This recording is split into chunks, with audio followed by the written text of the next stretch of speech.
بسم اللہ الرحمن الرحیم۔ السلام علیکم۔ اس ویڈیو میں آپ کو بتایا جائے گا کہ جنت کیسی ہے، جنت کی خوبصورتی کتنی ہے اور جنت میں ہمیں کیا کیا نعمتیں ملیں گی۔ حدیث پاک میں ہے، اگر جنت کی اتنی سی جگہ ہو جس میں ایک کوڑا درہ رکھا جا سکے تو وہ دنیا اور اس میں جو کچھ ہے سب سے بہتر ہے۔ اگر جنت کی ناخن برابر کوئی چیز دنیا میں ظاہر ہو جائے تو زمین و آسمان اس سے آراستہ ہو جائیں۔ اگر جنتی کا کنگن ظاہر ہو جائے تو آفتاب کی روشنی مٹ جائے جیسے سورج ستاروں کی روشنی مٹا دیتا ہے۔ جنت میں 4 دریا ہے، ایک پانی کا، دوسرا دودھ کا، تیسرا شہد کا اور چوتھا شراب کا۔ پھر ان سے نہریں نکل کر ایک ایک مکان میں جا رہی ہیں۔ ان نہروں کا ایک کنارہ موتی کا، دوسرا کنارہ یاقوت کا اور زمین خالص مشک کی ہے۔ وہاں کی شراب دنیا کی سی نہیں جس میں بدبو، کڑواہٹ اور ہوش بہکا دے، بلکہ وہ پاک شراب ہے اور ان سب باتوں سے پاک و منزہ ہے۔ جنت میں ہر قسم کے لذیذ سے لذیذ کھانے ملیں گے، جو چاہیں گے فوراً ان کے سامنے حاضر ہو جائے گا۔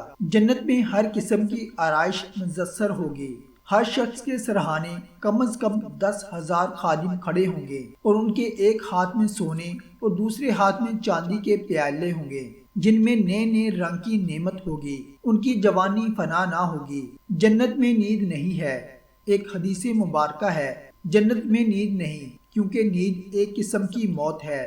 جنتی جب جنت میں جائیں گے تو اعمال کے مطابق ان کو مرتبہ عطا فرمایا جائے گا اور اللہ تعالیٰ کے فضل کی حد نہیں ہوگی۔ انہیں دنیا کے ایک ہفتے کی مدت کے بعد پروردگار عالم کی زیارت عطا فرمائی جائے گی۔ عرش الہی ظاہر ہوگا اور جنت کے باغوں میں سے ایک باغ میں اللہ رب العزت تجلی فرمائے گا۔ زیارت کے بعد اپنے اپنے مکانوں میں جائیں گے، ان کی بیویاں استقبال کریں گی۔ جنتی باہم ملنا چاہیں گے تو ان کے تخت ایک دوسرے کے پاس چلے جائیں گے۔ جنت میں ایک حوض ہے جسے حوض کوثر کہتے ہیں، اس حوض کے گرد ہی نہریں بہتی ہیں۔ اس کے علاوہ جنت میں 5 چشمے ہیں۔ اے عاشقان رسول، اللہ پاک نے مومنین اپنے فرمانبردار بندوں کے لیے آخرت میں جنت تیار کی ہے۔ جو مومن زندگی بھر نیک اعمال کرتا رہے تو اس کے لیے جنت کی بشارت ہے۔ اللہ تعالیٰ قرآن پاک میں ارشاد فرماتا ہے، جو کوئی مرد عورت اچھے عمل کرے اور وہ مسلمان بھی ہو تو یہی لوگ جنت میں داخل ہوں گے۔ حدیث مبارک ہے، جنت میں 100 درجے ہیں، ہر 2 درجوں میں آسمان و زمین جتنا فاصلہ ہے، اور فردوس سب سے بلند درجہ ہے۔ اس سے جنت کے دریا بہہ رہے ہیں اور اس کے اوپر عرش ہے۔ سو جب تم اللہ پاک سے سوال کرو تو فردوس کا سوال کرو۔ قرآن کریم میں جنتی نعمتوں کی کیسی منظر کشی کی گئی ہے کہ اہل جنت باغات میں آمنے سامنے تکیہ لگائے چین سے بیٹھے ہوں گے۔ ان کی خدمت پر مامور غلام چھلکتے جام لبالب کوزے ناز اٹھائے ان کے دائیں بائیں حکم کے منتظر ہوں گے۔ سامنے بہتی پاکیزہ شرابیں، من پسند غذائیں اور عمدہ میووں سے ان کی توازہ ہوگی۔ جنت کی دیواریں سونے اور چاندی کی اینٹوں اور مشک کے گارے سے بنی ہیں۔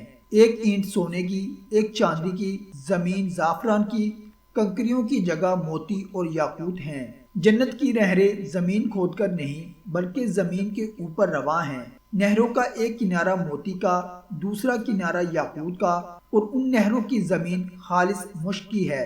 جنت میں ہر قسم کے لذیذ سے لذیذ کھانے ملیں گے، جو چاہیں گے فوراً ان کے سامنے موجود ہوگا، اور اگر کسی پرندے کو دیکھ کر اس کا گوشت کھانے کو جی چاہا تو اسی وقت بھنا ہوا ان کے سامنے آ جائے گا۔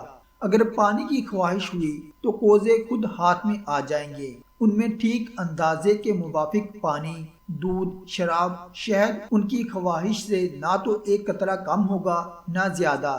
پھر پینے کے بعد وہ کوزے خود بخود جہاں سے آئے تھے واپس چلے جائیں گے۔ جنت میں نیند نہیں، کیونکہ نیند ایک قسم کی موت ہے، اور جنت میں موت نہیں۔ جنت کی نعمتیں اتنی ہے کہ قلم لکھنے سے قاصر ہے۔